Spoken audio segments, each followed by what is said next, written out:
आप सभी को मेरा नमस्कार। आज हम लोग बीएसईबी द्वारा जारी किए गए मॉडल प्रश्न का जो एमसीक्यू वाला पार्ट है वो सॉल्व करने वाले हैं। तो बिना किसी देरी के चलिए सॉल्व करते हैं। तो ये क्वेश्चन उन बच्चों के लिए है जो कि 2026 में मैट्रिक की परीक्षा देंगे, उनके लिए प्रैक्टिस बहुत ज़रूरी है। तो चलिए देखते हैं प्रश्न क्या-क्या है। हमारा जो सबसे पहला प्रश्न है वो है समतल दर्पण की फोकस दूरी होती है। तो देखिए समतल दर्पण की फोकस दूरी होती है अनंत। अगर ऋणात्मक बात करें तो ये हो जाएगी अवतल दर्पण की और धनात्मक हो जाएगी उत्तल दर्पण की। दूसरा प्रश्न है वास्तविक प्रतिबिंब दर्पण के किस ओर बनते हैं। तो वास्तविक प्रतिबिंब, अगर ये एक दर्पण है तो वास्तविक प्रतिबिंब हमेशा आगे बनेगा, जो भी हमारा रियल इमेज है, और जो हमारा वर्चुअल यानी कि काल्पनिक काल्पनिक प्रतिबिंब हमेशा पीछे बनेगा। तो इसका उत्तर हो जाएगा दर्पण के आगे। तीसरा प्रश्न है यदि आपतन कोण 30 डिग्री हो तो परावर्तित किरण एवं आपतित किरण के बीच कौन होगा। अगर इसको एक डायग्राम की मदद से समझे तो इस प्रकार से हम कुछ डायग्राम बना सकते हैं। ये हमारा रिफ्लेक्टिंग सरफेस है, ये हमारा इंसिडेंट रे यानी आपतित किरण, और ये परावर्तित किरण। ये वाला कोण हो जाएगा आपतन कोण, जिसका कि मान दिया हुआ 30 डिग्री। और परावर्तन के नियम से, दूसरे नियम से, ये कोण भी, जो परावर्तन कोण होगा वो भी हमारा 30 डिग्री होगा। प्रश्न है कि परावर्तित आपतित किरण और परावर्तित किरण के बीच, तो इनके और इनके बीच टोटल लेना पड़ेगा विच इज 60 डिग्री। तो इसका उत्तर हमारा हो जाएगा 60 डिग्री। चौथा है एक दर्पण पर आपतित प्रकाश की चाल सी है तो परावर्तित प्रकाश की चाल होगी। तो परावर्तन में प्रकाश की चाल में कोई परिवर्तन नहीं आता है, तो इसका उत्तर सही हो जाएगा। हमारा पांचवा प्रश्न है गोलीय दर्पण में कार्तीय चिन्ह परिपाटी के अनुसार मूल बिंदु लिया जाता है। अगर ये एक अवतल दर्पण है तो हमारा ये वाला जो पॉइंट है, ये जिसको कि हम लोग पोल या ध्रुव कहते हैं, यहीं से सारी दूरियां मापी जाती है। तो इसका उत्तर हो जाएगा ध्रुव। जब प्रकाश सघन से विरल माध्यम में जाता है तो उसकी गति, अगर सघन से विरल में जा रहा है तो उसकी जो गति हो जाएगी वो बढ़ जाएगी। अपवर्तन के कारण कौन सी राशि बदलती है। तो इसमें इसका उत्तर हो जाएगा आपका तरंगदैर्घ्य, क्योंकि आवृत्ति नहीं बदलती है। आठवां प्रश्न है 50 सेंटीमीटर फोकस दूरी वाले लेंस की शक्ति है। तो लेंस की शक्ति का जो फॉर्मूला होता है P बराबर होता है 1/f, और f जो है वो हमारा मीटर में होना चाहिए। तो f हो जाएगा 50/100, ही हो जाएगा आपका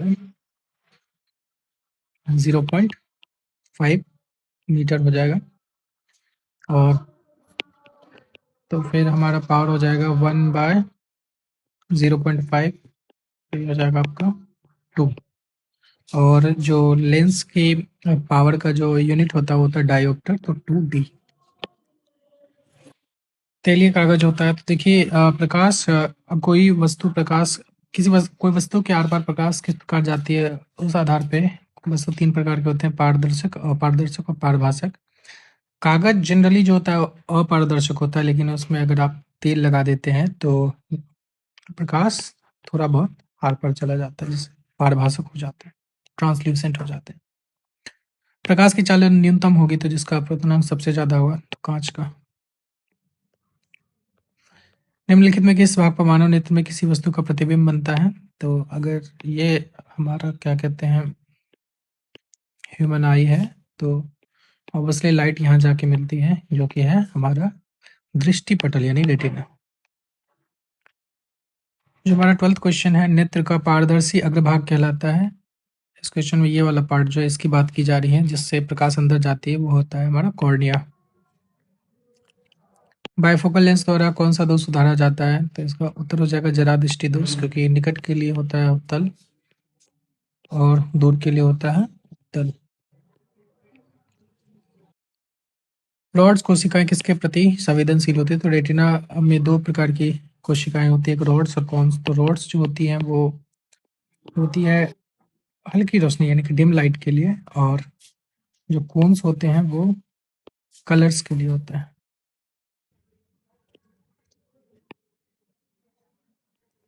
तो याद रख लेंगे आप। तो इसका उत्तर हो जाएगा धुंधली रोशनी। उसके बाद ब्लाइंड स्पॉट में नहीं होता है, तो यहाँ पे रॉड्स और कोन्स नहीं होती है। विद्युत धारा के किस प्रभाव पे कार्य करता है? तो इसका हो जाएगा आपका ऊष्मीय प्रभाव पे, क्योंकि बहुत ज़्यादा जब उसमें से करंट पास होता है तब वो गल जाता है और कनेक्शन कट जाता है।